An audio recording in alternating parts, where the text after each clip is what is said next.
Hanggang ngayon ay viral ang libro ni Vice President Sara Duterte ng pinamagatang Isang Kaibigan. Ito'y matapos busisin sa budget hearing ang inilaang 10 milyong piso ng OVP para sa printing at distribution ng librong ito. Depensa ng OVP, hindi ito ibibenta. Ito'y libreng ibibigay sa mga bata para makatulong, lalo na sa kanilang reading comprehension. And more than that, meron itong magandang moral lesson sapagkat ito ay tungkol sa isang loro na tinulungan ang kanyang kaibigang Quago nang salantahin ng bagyo ang bahay ng Quago. And so promoting genuine friendships, especially among us Filipinos. Kaya lang hindi nagustuhan ng iba, lalong-lalo na ng ibang mga netizens. Kaya nagsulputan ang maraming memes tungkol dito. Alam nyo naman yung memes, di ba? Parang pinaglalaroan kung ano yung issue, kung ano yung mga character sa issue. So normally and usually, ang makikita mong mga memes ay loro at Quago. Pinaglalaroan yung dalawang karakter sa libro. Kaya nagulat ako nang makita ko ang meme na ito. Hindi na loro yan, hindi na Quago yan. Agila na yan, tigre na yan eh. Tapos may title pa ng ganito, Dating Magkaibigan. Unity. Totoo ba yan? Sinabi ko lang naman yan ha, kasi parang ganito ang eksena sa ating Ebanghelyong napakinggan eh.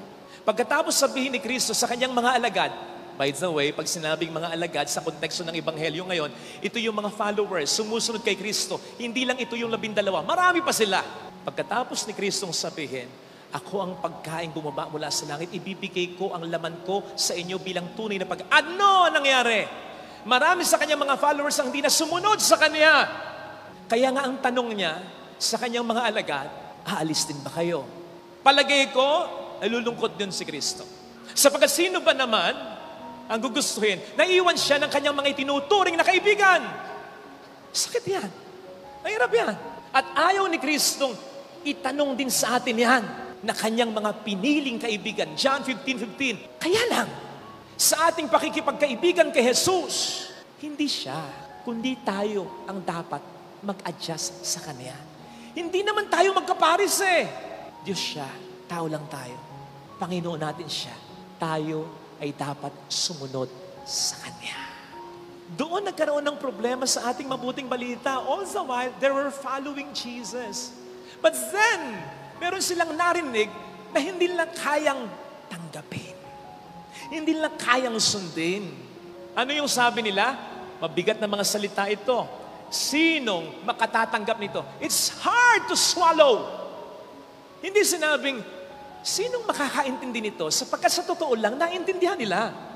Kung ano yung pagkakasabi ni Kristo, yun ang dinig nila, yun ang pagkakaintindi nila. Kaya hindi na nga ni Kristo kinlarify pa kasi malilito lang sila. Yun talaga ang sabi niya, naunawaan niya. Naunawaan nila, ibibigay niya talaga ang sarili niya, ang laman niya upang maging pagkain lang. Hindi lang nila alam kung paano, pero dapat ay naging sapat na yung nakikita nila, yung karanasan nilang honest si Kristo. Kapag sinabi niya, totoo yun. Hindi lang nila alam kung paano, pero kapag sinabi ni Kristo, makapangyarihan si Kristo, kaya niyang gawa ng paraan yun. So naintindihan nila, naunawaan nila, hindi lang nila matanggap. Doon nagkaroon ng problema. Para lang ganito. Di ba maliwanag naman, yung sinabi ng Panginoon, ang pinagsama ko, hindi dapat paghiwalay ng tao. Di ba maliwanag naman yan? Ba't ginugulo natin? Bakit meron tayong usapin tungkol sa diborsyo? Di ba maliwanag naman, nalilikha ng Diyos ang tao, babae at lalaki lang? Don't get it wrong sa mga kapatid namin. Okay lang yung expression, kung iba yung preference nyo. Kaya lang, huwag namang ipilit na lalaki ka kung talagang babae ka. Huwag ipilit na babae ka kung talagang lalaki ka. Ibang usapan, huwag nating paguluhin. Di ba maliwanag naman yung utos na igalang mo ang mga magulang mo? Bakit nagiging usapin pa ang paggalang sa magulang? Di ba given na yan? Hindi naman sinabing igalang mo kung kagalang-galang lang. Ibig sabihin, igalang mo kahit hindi kagalang-galang. Huwag mo sundin, pero igalang mo pa rin. Huwag mawawala ang paggalang sa magulang. Simple yan. Bakit ang dami nating dahilan? Sinasabi at maliwanag din naman na ang bata sa sinapupunan dapat ng igalang sapagkat mahalagang buhay na yan. Anong malabo dyan? Ganyan tayo All the while, maliwanag para sa atin yan, naintindihan natin yan, naunawaan natin yan. Pero sa oras na ito, ay sumagasa na sa ating mga personal na interes at kagustuhan, ayun, doon nagkakaroon ng problema. Kasi pinipilit natin ang ating gusto. At yun ang gustong-gusto ng diablo. It doesn't matter sa demonyo kung hindi natin siya sasambihin. Basta masigurado lang niya na ang Diyos ay hindi natin susundin. At paano niya gagawin yon? Hindi niya sasabihin sa atin, huwag mo sundin ng Diyos, sapagkat hindi natin siya susundin. Ang sasabihin niya sa atin, gawin mo gusto mo. Ayun, di ba? Yun tayo And then, we call it freedom. Kalayaan ang tawag natin siya. Kalayaan ba yun?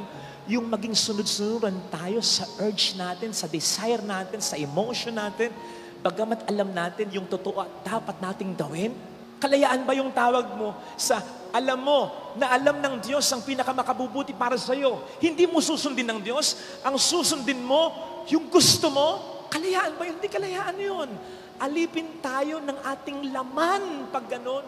Tandaan natin na hindi lamang tayo laman at espiritu. Hindi nga tayo, laman lang tayo'y mas sa espiritu. Sapagkat kapag tayo namatay, wala ang laman, buhay ang espiritu. At ang espiritu natin ay galing sa Diyos. Dapat tayong sumusunod sa Diyos. Yun ang ating pinakakalikasan. Hindi ang pagiging laman. Para lang yan, paninindigan mo pa rin sa iniidolo mong politiko o religious leader na alam mo namang gumagawa na ng maraming kamalian ito. Kung bakit ganito ang bansa natin ngayon. Para lang yan, pagpapatuloy mo sa bisyo mo, kahit alam mo nakasasama na sa'yo. Dati, sakit ng ulo namin si Papa kasi chain smoker siya. Sinasabi namin sa kanya, huwag ka naman nigarilyo. Alam niyo, lagi yung sinasabi, ayan, nanonood siya. Vitamins ko ito Vitamins na. Kahit mag-away pa kami. O di nagkasakit. Vitamins pa? Di na. Tigas lang ng ulo nung una talaga. May mga nagiinuman, pare, sabi ng kaibigan nating doktor, nakasisira daw ng atay ang alak. Huwag kang maniwala doon, pare. Pare, paano kung totoo? Ganito lang, pare. Ito, pulutan natin. Atay ng manok. Anong kinalaman niya sa pinag-uusapan natin? Pare, kung nakasisira man ang alak ng atay, pag kinain mo yan, malilito yung alak.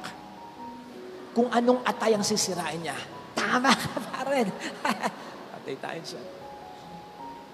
Lalapas tanganin mo ang magulang mo, gayong alam mo, nakabutihan mo lang ang nanais nito, mas paniniwalaan mo pa ang iba kaysa sa iyong ina.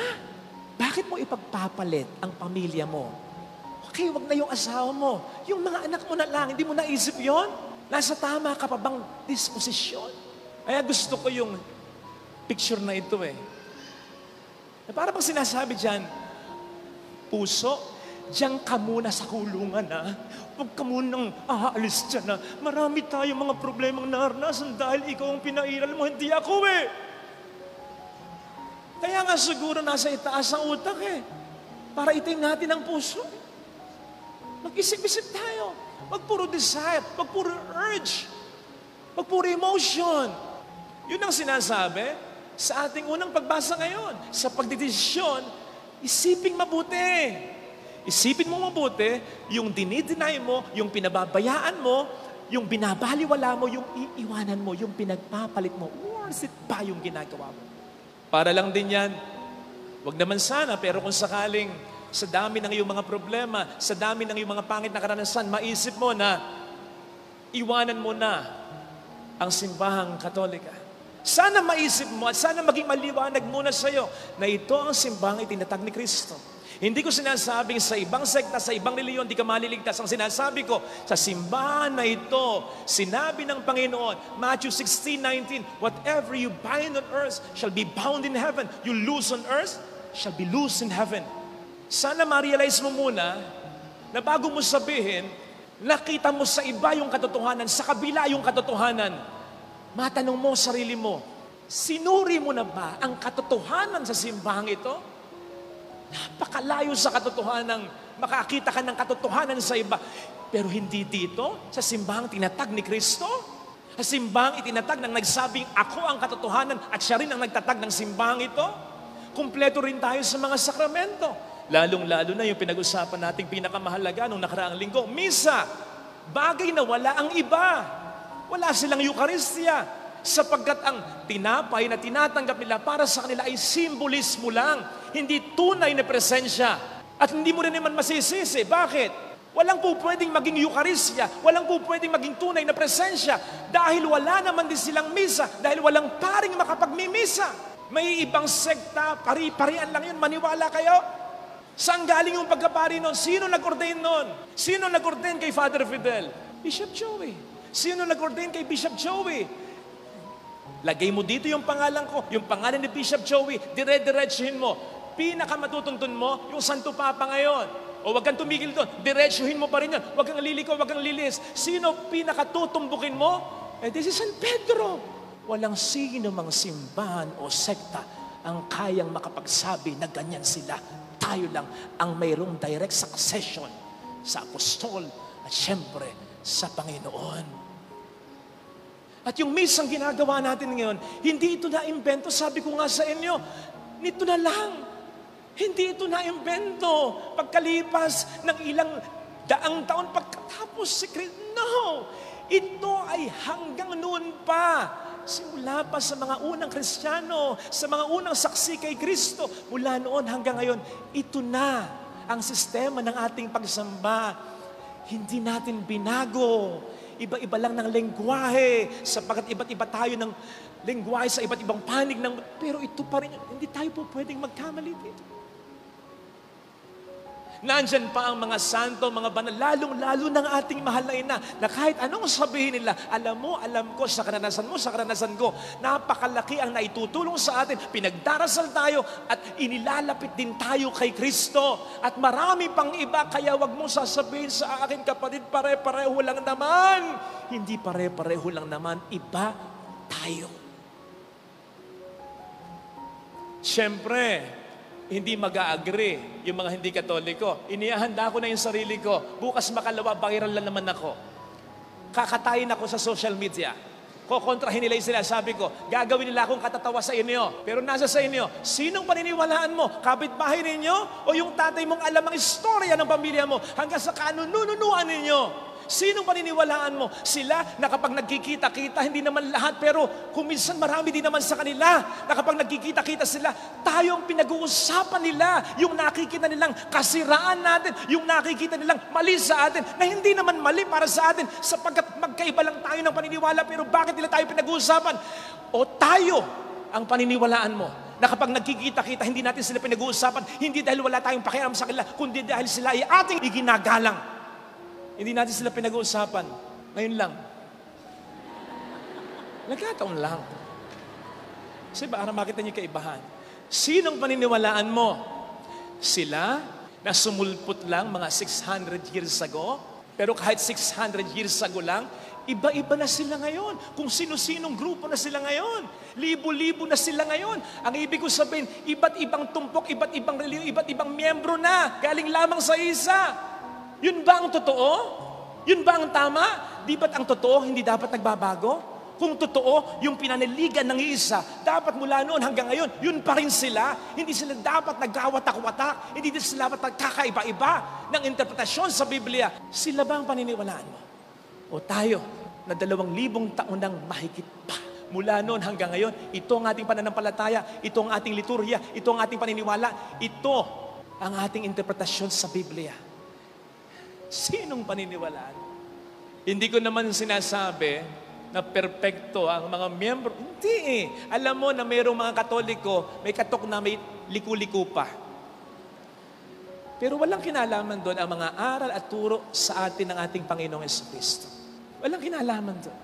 At kahit na may ganon, hindi mo pa rin mabubura ang katotohanan na ito ang simbahang itinatag ni Kristo.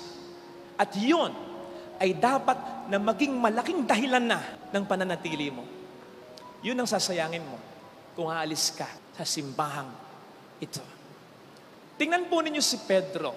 Akala ba ninyo lahat maliwanag na sa kanya? Lahat tanggap na niya? I don't think so. Grasya yung sinabi niya. Ikaw ang Kristo, kaya mananatili ako dito. Kasi ikaw ay nandito. Grasya yon. Hindi pa rin lahat maliwanag at katanggap-tanggap sa Kanya ang magiging pruweba, magkakamali pa rin siya. Si Kristo ay itatatwa niya, hindi lang makaisa, kundi makatatlong ulit pa. Pero anong sabi niya?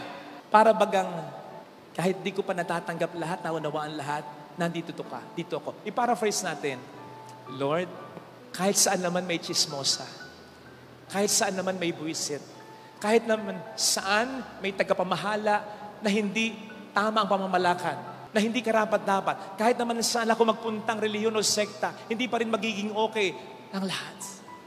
Pero hindi ko po pwedeng sabihin kahit saan, yun ang itinatag mo simbahan, sapagkat ang itinatag mo simbahan, isa lang, ito lang.